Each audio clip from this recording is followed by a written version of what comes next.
Prime Minister Narendra Modi flagged off India's first hydrogen-powered train between Jind and Sonipat in Haryana on 17 July. The 10-coach train, seating about 2,600, runs on hydrogen fuel cells that generate electricity on board and emit only water vapor, a zero-emission system.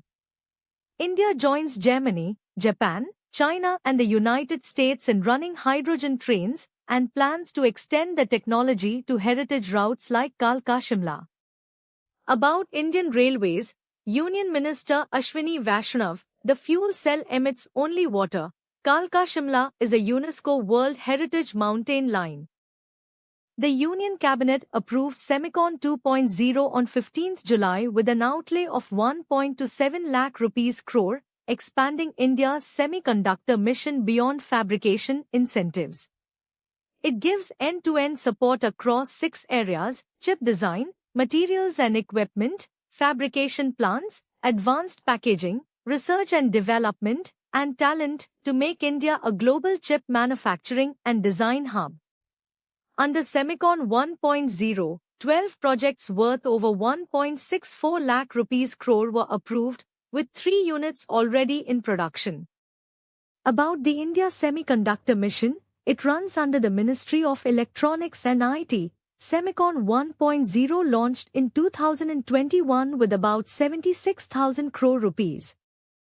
The Union Cabinet approved the Mobile Phone Manufacturing Scheme, or MPMS, on 15 July with an outlay of 62,500 crore rupees, replacing the earlier production-linked incentive scheme for large-scale electronics.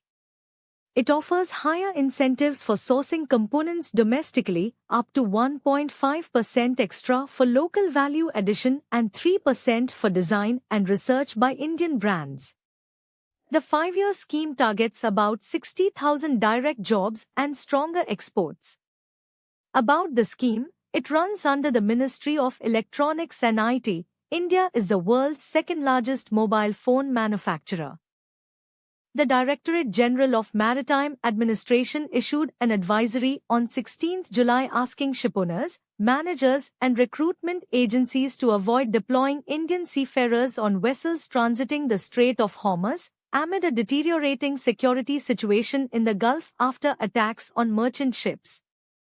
It advised vessels to contact the DG Communications Center or the Navy's Information Fusion Center for the Indian Ocean region in emergencies. About the Strait of Hormuz, it connects the Persian Gulf to the Gulf of Oman and carries about 20% of the world's oil, a critical choke point. Bharat Tex 2026, held at Bharat Mandapam in New Delhi, showcased India's textile and apparel sector.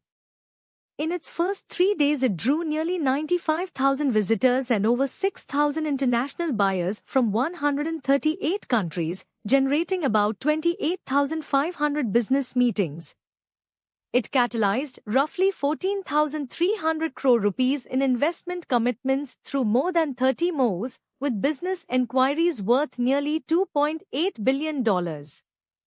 About Indian textiles, the sector is under the Ministry of Textiles. Exports were about 3.16 lakh rupees crore in 2025-26, with a 9 lakh rupees crore target by 2030. India has brought more than 1 billion citizens under its social protection framework, with coverage rising to 68.4% in 2026 from just 19% in 2015. Union Labour and Employment Minister Mansukh Mandavia announced the milestone on 16 July, citing figures validated by the International Labour Organization. The programs provide financial security, healthcare and food assistance. About the ILO, founded in 1919, headquartered in Geneva, it is a specialized agency of the United Nations dealing with labor standards.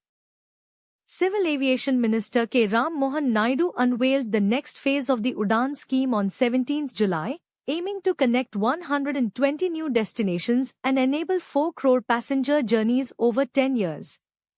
The modified scheme extends viability gap funding to airlines from 3 to 5 years and supports select Tier 2 and Tier 3 airports. With an outlay of 29,000 crore rupees, the government plans 100 more airports and 200 heliports. About UDAN, it stands for Ude Desh Ka Aam Nagrik, the regional connectivity scheme launched on 21 October 2016. The India-UK Comprehensive Economic and Trade Agreement, or CETA, came into force on 15 July, giving nearly 99% of India's exports duty-free access to the UK market. It also includes a social security agreement that exempts Indian professionals on temporary UK assignments from double contributions for up to 5 years. On day 1, over 50 consignments worth more than $140 million were flagged off. About CETA, it is a comprehensive economic and trade agreement under the Ministry of Commerce and Industry, led by Minister Piyush Goyal. The Indian women's cricket team created history on 13 July, beating England by 270 runs in the first-ever women's test played at Lord's. Chasing 457, England were bowled out for 186 as India sealed the one-off test, one of their biggest wins in women's test cricket, keeping their unbeaten record in tests in England. The win was hailed by Sports Minister Mansukh Mandavia and the BCCI. About Lord's, located in London, it is known as the home of cricket and is owned by the Marylebone Cricket Club. The National Anti-Doping Act of 2022 and its 2025 amendment came into force on 15 July after the government notified their commencement. The laws strengthen India's framework to prevent doping, protect athletes' rights, and align the national program with international standards.